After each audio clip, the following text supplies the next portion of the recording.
Morning student, today I will teach you lesson number 3 water all around you.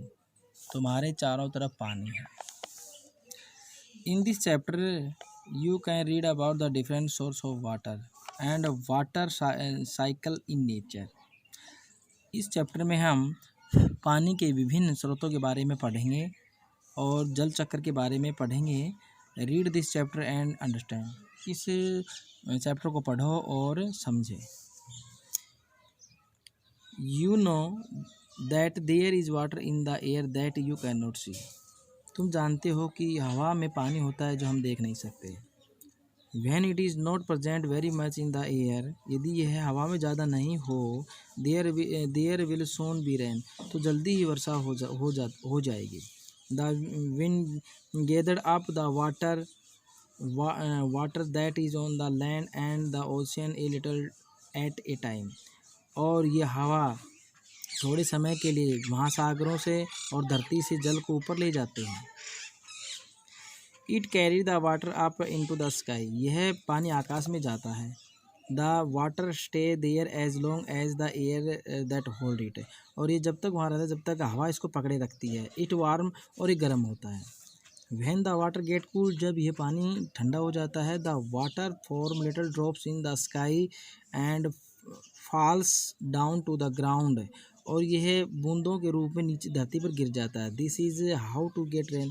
और this is यही कैसे कि हम वर्षा को इसको हम कैसे वर्षा के रूप में प्राप्त करते हैं. In the morning. सुबह. You will see tiny drops of water on the grass flowers and leaves. सुबह हम देखते हैं कि घास पर, फूलों पर, पत्तियों पर छोटी छोटी ओस की बूंदें होती हैं.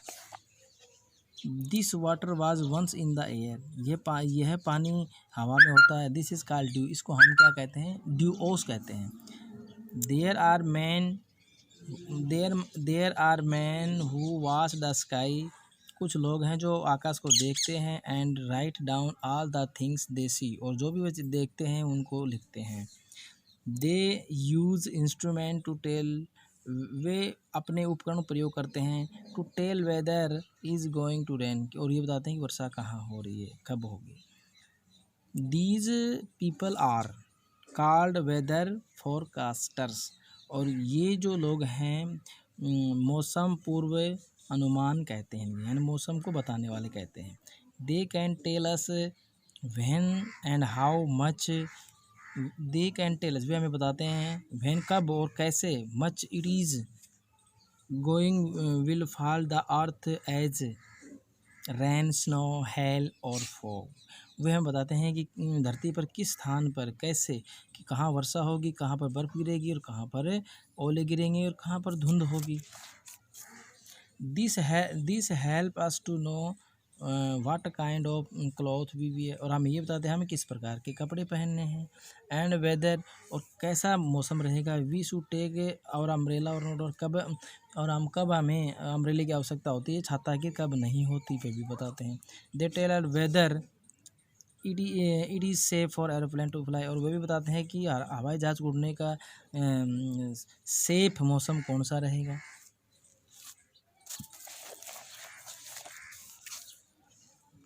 We need water to fill our rivers and ocean. हमें पानी की आवश्यकता है हमें नदियों और सागरों को भरने के लिए.